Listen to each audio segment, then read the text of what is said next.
Bismillahirrahmanirrahim. Assalamualaikum warahmatullahi wabarakatuh. Alhamdulillahirabbil alamin wassalatu wassalamu ala Rasulillah sayyidil anbiya'i wal mursalin wa ala alihi wa sahbihi ajma'in amma ba'du. Ayuhat talabah rahimakumullah, para santri yang dimulakan Allah Subhanahu wa taala dan Ustaz banggakan semuanya. Alhamdulillah pada kesempatan daring kali ini Allah Subhanahu wa taala masih memberikan kita kesempatan untuk sama-sama kita mempelajari sirah nabawiyah, dan insyaallah pada perjumpaan kita di daring kali ini insyaallah Ustaz akan melanjutkan episode atau perjalanan hidup Rasulullah Shallallahu alaihi wasallam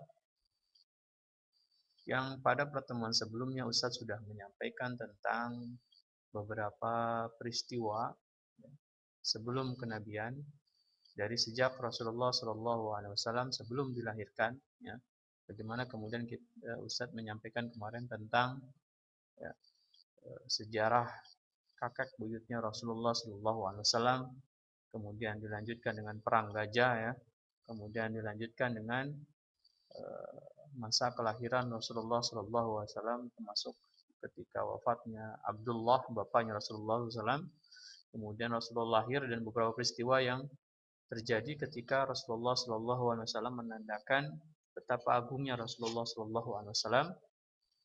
Kemudian kita masih di kehidupan Rasulullah SAW sebelum kenabian, dan kita akan melanjutkan setelah kelahiran Rasulullah SAW, maka tentu kita akan memasuki masa penyusuan Rasulullah Shallallahu Alaihi Wasallam, karena ini ada beberapa peristiwa yang layak kita pelajari, ya.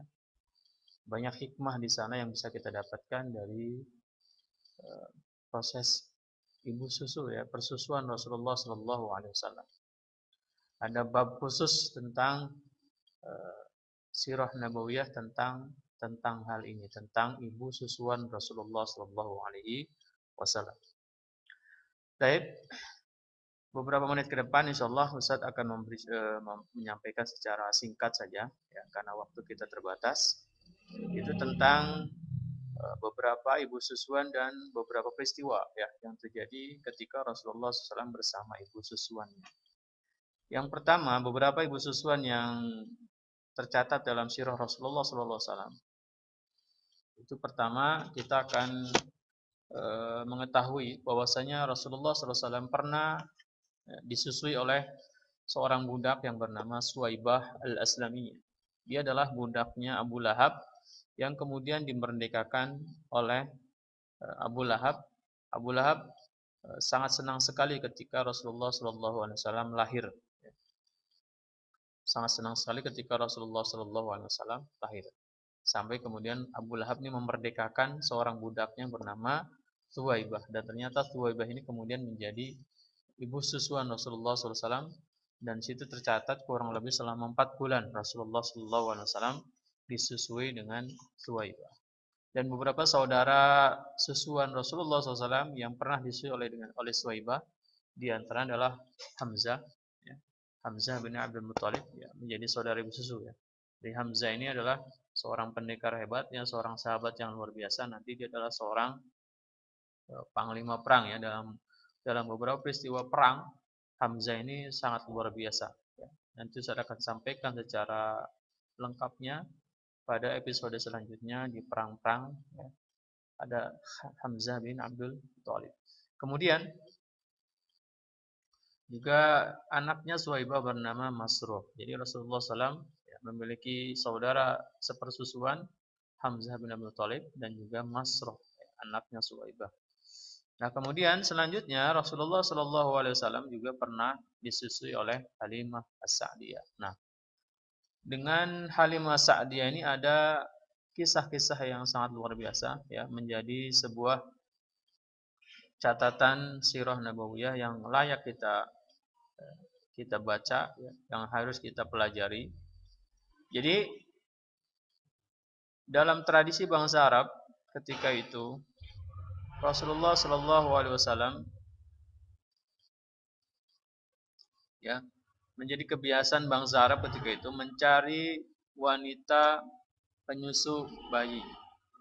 Jadi ada tradisi yang kemudian tradisinya adalah mencarikan ibu susuan bagi anak mereka.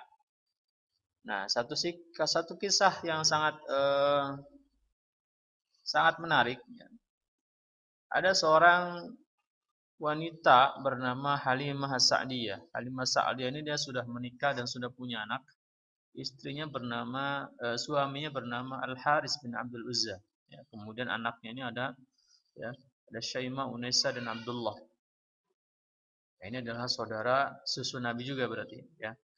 Pada suatu ketika Rasulullah SAW ya, sebelum mendapatkan ibu susuannya, singkat cerita ya, Halimah ini adalah berasal dari Bani Sa'ad, ya, berasal dari sebuah perkampungan Badui, ya, suku pedalaman, yang kemudian mereka memiliki mata pencarian yang diantaranya dengan menjadi ibu susuan.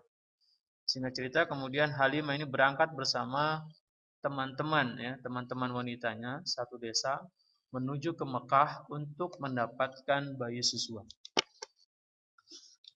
Dengan perjalanan yang lumayan jauh, ya, dan ketika itu Halimah memiliki seekor unta, tetapi unta ini sudah kelihatan tidak keluar susunya, ya, karena tidak cukup makan ketika itu.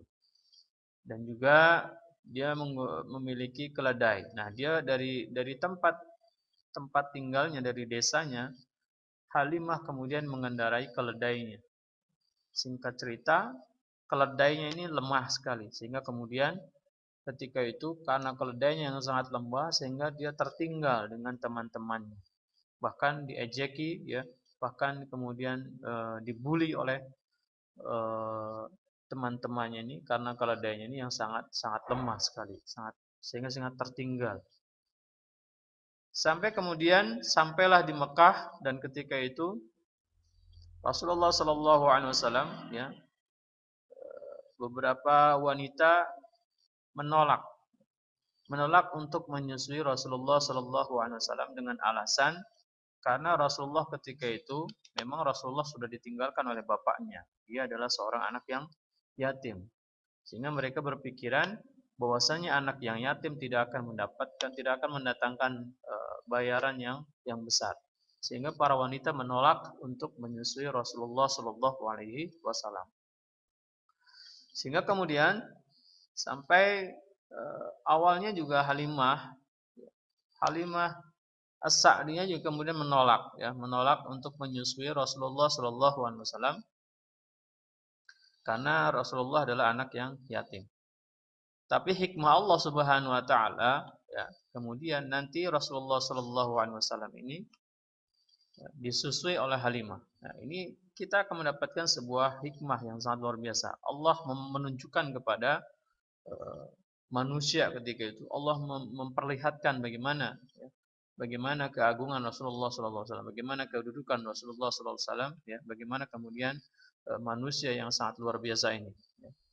Kalau saja kemudian Rasulullah SAW ketika itu diambil oleh wanita yang biasa, ya, wanita yang sudah, ya, hidupnya mapan, ya, kemudian diambil oleh keluarga yang mereka sudah, ya, istilahnya peternakan sudah berkembang dan seterusnya. Tapi hikmah Allah ini kemudian disusul oleh wanita yang ketika itu dalam kondisi yang sulit. Anaknya ketika itu, ya, menangis sepanjang malam karena kelaparan. Begitu juga kondisi peternakannya yang sangat memprihatinkan.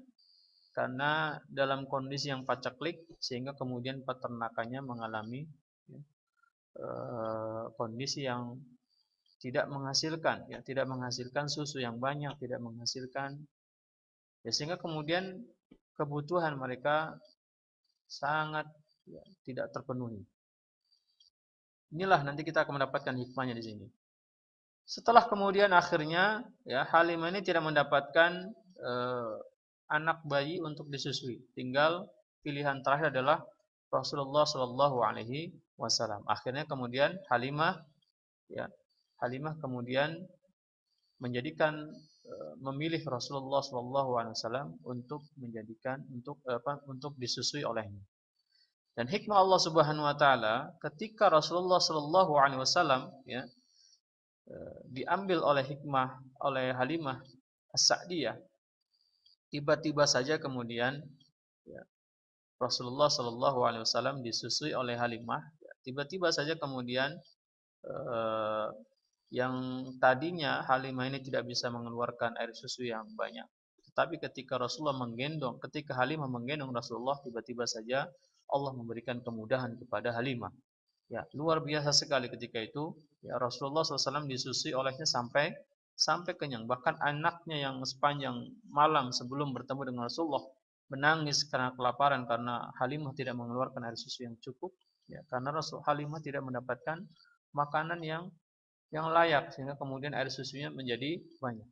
Tapi dengan ketika Rasulullah SAW menjadi ibu susu, disusui oleh Halimah, maka hikmah Allah SWT kemudian Halimah bisa menyusui Rasulullah sampai kenyang, bahkan kemudian anaknya pun menjadi kenyang. Kemudian ketika pulang menuju ke tempat tinggalnya, ketika Halimah pulang ke rumahnya, keledainya yang tadinya berjalan sangat lambat, tiba-tiba saja kemudian keledai ini begitu luar biasa, ya, begitu kencangnya, ya, begitu lebih cepat dari sebelumnya. Bahkan ketika itu sampai dibahasakan di beberapa bukunya, ya, keledai ini kalau tidak dikendari oleh dua orang, maka keledai ini akan berlari sangat kencang. Sehingga kemudian yang tadinya tertinggal jauh, sekarang kemudian meninggalkan teman-temannya karena keledai ini kemudian diberikan kekuatan oleh Allah Subhanahu wa taala.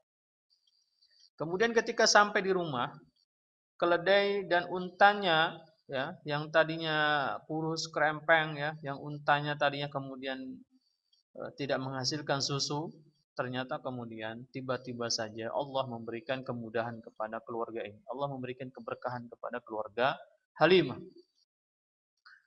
Unta-unta dan domba-dombanya, ya, yang tadinya kemudian kurus kering, ya, tidak mengeluarkan air susu, tiba-tiba saja kemudian setiap kali mereka melepaskan unta dan dombanya untuk gembala, pulang dari tempat gembala, unta dan domba-domba ini kenyang, selalu kenyang.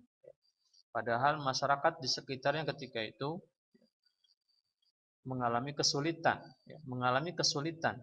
Unta-unta dan domba-domba mereka tidak seperti unta dan domba-dombanya Halimah. Unta dan dombanya Halimah selalu pulang dalam kondisi kenyang dan susunya pun menjadi penuh dan melimpah hingga kehidupan Halimah mengalami perubahan yang sangat luar biasa, dan ini membuat Halimah kemudian merasa, ya, bahagia sekali karena ternyata Rasulullah Shallallahu Alaihi Wasallam, ya, mendatangkan keberkahan bagi keluarganya. Dan singkat cerita, setelah 2 tahun, ya, maka saatnya Rasulullah Shallallahu Alaihi Wasallam diserahkan kembali kepada Aminah, kepada ibundanya, karena masa susuannya sudah selesai. Akan tetapi kemudian, ya, Halimah, ya, Halimah ini yang merasa sangat diuntungkan sekali dengan kedatangan Rasulullah, kehadiran Rasulullah SAW di rumahnya, karena Rasulullah SAW ini mendatangkan keberkahan bagi keluarganya, hingga kemudian Halimah merayu ibunya Rasulullah SAW, ibu bunda Rasulullah SAW, Siti Aminah, untuk kembali supaya menitipkan anaknya di Halimah. Padahal jatah untuk menyusuinya sudah selesai. Tetapi Halimah merayu sampai kemudian akhirnya Aminah menyetujuinya dan Rasulullah SAW tinggal bersama Bani Sa'ad sampai beberapa tahun lagi. Hingga kemudian, ya, terjadilah satu peristiwa yang ini kemudian menjadikan Halimah, ya, mengembalikan Rasulullah SAW kepada ibundanya. Ada satu peristiwa yang juga tercatat dalam buku sirah, yang ini kemudian diberikan judul khusus, ya, Syaqqus Sadri, ya, yaitu peristiwa tentang pembelahan dada Rasulullah SAW. Ada satu hadis yang Ustaz sampaikan dari Anas bin Malik, anna Rasulullah SAW atahu Jibril sallallahu alaihi wasallam wa huwa yal'abu ma'al gilman. Fa'akhadahu fasara'ahu fashaqqa an qalbihi wastakhraja al-qalba wastakhraja minhu 'alaqatan faqala hadha hadhu. Dari Anas bin Malik radhiyallahu anhu bahwasanya Rasulullah sallallahu alaihi wasallam ya suatu ketika didatangi ketika Rasulullah kecil, ketika Rasulullah berumur 4 tahunan, didatangi oleh Jibril ketika itu beliau Rasulullah SAW sedang bermain-main dengan anak-anak seumurannya. Kemudian Jibril mengambilnya dan menelentangkannya, ya, mengambil kemudian ditelentangkan oleh Jibril. Lalu kemudian malaikat Jibril ini membelah dada Rasulullah SAW dan mengeluarkan suatu gumpalan darinya. Lantas malaikat Jibril ini kemudian berkata, ini adalah bagian syaitan yang ada padamu. Kemudian Jibril mencuci gumpalan tersebut, yang mencuci hatinya Rasulullah SAW dengan bejanya, ya Pak, dengan zam-zam, ya, yang berada di bejana yang terbuat dari emas. Lalu kemudian mengembalikannya ke tempat semula. Dan peristiwa ini kemudian dilihat oleh anak-anak yang tadi bermain dengan Rasulullah SAW, sehingga kemudian mereka ini merasa melihat bahwasanya Rasulullah ini dibunuh. Menurut perkiraan mereka bahwasanya Rasulullah ini dibunuh oleh 2 orang tersebut. Ya, 2 malaikat yang bertampang seperti manusia. Datanglah kepada ibundanya, kepada Halimah, ibu susu Rasulullah SAW. Muhammad telah dibunuh, Muhammad telah dibunuh. Sehingga Halimah yang mendengar perkataan dari teman-temannya Rasulullah ini, dari anak-anaknya ini, dari teman bermainnya Rasulullah SAW ini, lantas kemudian mendatangi Rasulullah SAW dengan penuh cemas. Dan ternyata Rasulullah SAW ketika itu sudah dalam kondisi pulih, ya, sudah dalam kondisi seperti biasa.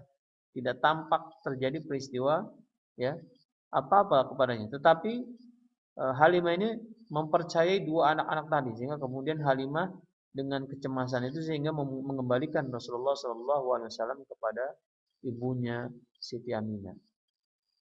Karena Halimah yang awalnya menginginkan supaya Rasulullah ini tinggal lebih lama bersamanya, karena Rasulullah mendatangkan keberkahan bersamanya.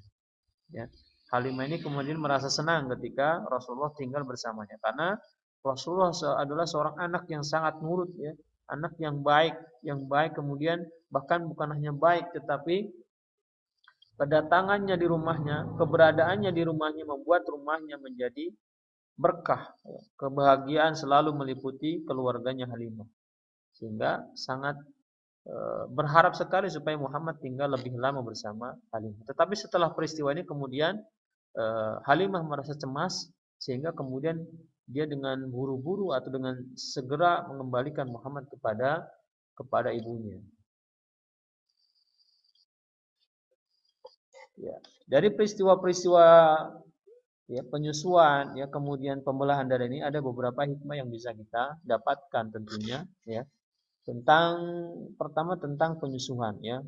Kebiasaan bangsa Arab mencari buah susuan dari kalangan Badui ternyata ada tujuan, ada maksud di sana. Yang pertama adalah dia mencari ibu susuan dari kalangan Badui supaya apa? Supaya yang pertama adalah supaya anaknya ini yang menjadi atau memiliki bahasa Arab yang fasih, karena orang-orang Badui terkenal dengan bahasa Arabnya yang masih murni. Dari suku-suku pedalaman ini mereka, ya, bahasa mereka masih murni, tidak terkotori dengan bahasa atau tidak tercampur dengan bahasa-bahasa, ya, bahasa-bahasa asing, ya. Ini betul-betul bahasa Arab yang masih murni di sana. Sehingga orang-orang Arab, ya, mereka mencari ibu susuan sengaja supaya anak-anak ini menjadi pintar, ya, supaya anak-anak ini menjadi fasih bahasa Arab. Itu tujuan yang pertama. Kemudian yang kedua adalah untuk melatih anak-anak mereka ini menjadi kuat. Karena orang-orang Badui, mereka adalah orang-orang yang tinggal di daerah-daerah pedalaman, sehingga mereka terbiasa dengan kehidupan yang keras, ya, kehidupan yang penuh dengan, ya, terbiasa dengan alam, selalu berinteraksi dengan alam, sehingga terjaga fitrah mereka juga terjaga, ya. Selain kuat, ya, fisik yang kuat, ya, juga kemudian fitrah, ya, fitrah mereka terjaga, terhindar dari kehidupan kota di Mekah ketika itu. Karena ketika itu walaupun, ya, zaman dulu, ya, zaman jahiliyah, tetapi ketika itu masa jahiliyah itu sudah sangat luar biasa, ya. Sama seperti zaman jahiliyah sekarang dengan zaman jahiliyah dulu, mungkin ada kesamaannya, ya. Ada ada hura-hura, pesta-pesta dan lain-lain sebagainya. Ya, anak-anak muda seumuran mereka mungkin ada peristiwa, ada beberapa yang tidak layak lah ya, sehingga sengaja orang-orang Arab ini supaya anak-anak mereka ini fitrah ya, termasuk Rasulullah SAW ini kemudian takdirnya hikmah Allah SWT ya tinggal di kalangan Badui supaya kehidupannya atau supaya ilmunya kemudian fitrahannya kemudian bahasanya itu betul-betul yang mendapatkan pendidikan yang bagus ya. Kemudian pembelahan dada juga ada hikmah yang bisa kita dapatkan bahwasanya ya ternyata pada diri manusia itu ada segumpal darah ya, ada segumpal tempat ya yang itu kemudian bisa menjadi tempat syaitan ya. Seperti yang dikatakan Jibril tadi, hadza syaitanu minka. Ini adalah bagian ya, bagian syaitan yang ada pada dirimu. Tentu ya, ini maksudnya ada tujuan ilahi, ada Allah Subhanahu wa taala ingin mengatakan kepada kita semua ya. Dengan peristiwa ini Allah kemudian ya mengatakan kepada manusia bahwasanya kalian semua harus berhati-hati dengan syaitan ya. Karena dan dalam tubuh kita ini ada tempat yang bisa dimasuki oleh syaitan. Sehingga kita harus berusaha maksimal untuk terhindar dari syaitan. Allah mengumumkan kepada kita ya. Tetapi juga Allah Subhanahu wa taala yang Maha Kuasa, Maha Berkuasa, Maha memiliki segala-galanya, tentu juga mampu untuk membersihkan hati itu dengan sekali ya, dengan sekali idza arada syai'an ay yaqula lahu kun fayakun. Jika Allah sudah berkehendak maka terjadilah. Dengan kuasa Allah kemudian Rasulullah SAW ini dibersihkan hatinya ya dari syaitan melalui malaikat Jibril. Kemudian ya, jika tanpa malaikat turun niscaya manusia tidak mengetahui dari peristiwa pemberian. Kalaupun kemudian ya Allah bisa saja ya tanpa melalui malaikat langsung bersih hati Rasulullah. Tapi kemudian Allah ingin menunjukkan kepada kita supaya kita ini tahu gitu, supaya manusia itu tahu ya. Supaya kemudian kita ini orang-orang Islam ini semakin yakin dengan risalah Allah, dengan risalah Islam ya. Dengan peristiwanya kemudian kita semakin yakin. Bahkan kemudian Anas sendiri mengatakan ya, kita lihat ke hadis sebelumnya. Anas mengatakan dalam sebuah riwayat di sini, waqad kuntu ara asara zalika al-mikhyat fi sadrihi. Anas berkata, sungguh aku telah melihat ya, aku melihat bekas asar ya, bekas dari jahitan. Bekas jahitan tersebut yang ada pada dada Rasulullah SAW. Artinya peristiwa ini peristiwa yang secara kasat terlihat dengan jelas ya. Jadi bentuknya seperti operasi sama di rumah sakit dan seterusnya. Tetapi bedanya adalah ini Allah, kuasanya Allah, sehingga sembuhnya pun dengan sangat singkat sekali. Itu adalah kuasanya Allah Subhanahu wa taala. Ya, tentu ini kita menjadi yakin ya, semakin yakin dengan kekuasaan Allah, semakin yakin dengan Islam dan seterusnya. Dan kemudian ya, dengan demikian tidak dapat dijadikan bahwa manusia dapat melakukan operasi memotong kelenjar kejahatan untuk menjadi baik tanpa harus mujahadah. Ya, artinya ya kita manusia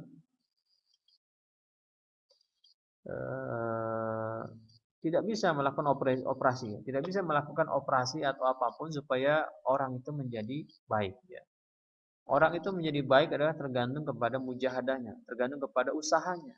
Sebesar apa usahanya, semaksimal apa usahanya supaya dia menjadi baik. Makanya baik itu adalah sesuatu yang harus dipaksakan.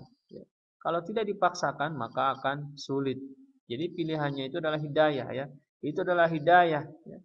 Hidayah itu datang kepada siapapun untuk mendapatkan atau untuk menjadikan hidayah itu menjadi ya, pilihan kita itu adalah usaha kita. Ya. Baik, wallahu alam. Ya. Kemudian berikutnya ya. Ada beberapa lagi peristiwa yang masih ya kita akan terus mempelajarinya. Ya, insya Allah pada pertemuan selanjutnya kita akan membahas ya tentang perjalanan sirah selanjutnya setelah pembelahan dada. Maka Rasulullah SAW nanti dikembalikan kepada ibunya. Maka Rasulullah nanti hidup bersama ibundanya Aminah. Kemudian Aminah wafat. Dilanjutkan oleh kakaknya Abdul Muthalib, Abdul Muthalib kemudian wafat, maka berlanjut kepada diasuh oleh pamannya Abu Thalib. Nah, bagaimana di kehidupan Rasulullah SAW bersama Aminah, bersama Abdul Muthalib, bersama Abu Thalib?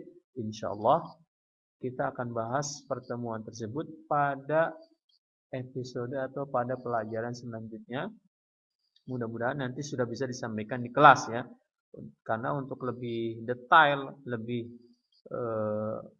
menyeluruh atau lebih luas pembahasannya, antum lebih paham nanti insyaallah di kelas-kelas. Kalau di sini di daring ini kita sangat terbatas sekali ya. Wallahu a'lam. Subhanakallahumma bihamdika asyhadu an la ilaha illa anta astaghfiruka wa atubu ilaik. Baik, sebelum Ustaz tutup ya, Ustaz ingin memberikan tugas kepada antum semua ya. Nanti silakan tugasnya ditulis, diketik dan dikirim ke WA ya. Tugasnya yang pertama tugasnya adalah ya, tuliskan hikmah-hikmah dari peristiwa-peristiwa ketika Rasulullah disusui oleh Halimah dan ketika Rasulullah Shallallahu Alaihi Wasallam dibelah dadanya. Silakan tulis hikmahnya, kirim ke WA Ustadz ya melalui 081 806 05 4000 ya. Silakan tugasnya dikirimkan ke WA Ustadz ya. Tugasnya apa? Tugasnya adalah menuliskan hikmah-hikmah yang bisa antum dapatkan dari peristiwa penyusuan Rasulullah bersama Bani Sa'ad atau Halimatus Sa'diyah dan juga peristiwa pembelahan dada ya. Jadi ada dua tugasnya. Satu, hikmah penyusuan Rasulullah dari Bani Sa'ad dengan Halimah Sa'diyah. Yang kedua, hikmah dari peristiwa pembelahan dada Rasulullah Shallallahu Alaihi Wasallam. Sampai di sini kita ketemu lagi pada pelajaran selanjutnya. Assalamualaikum warahmatullahi wabarakatuh.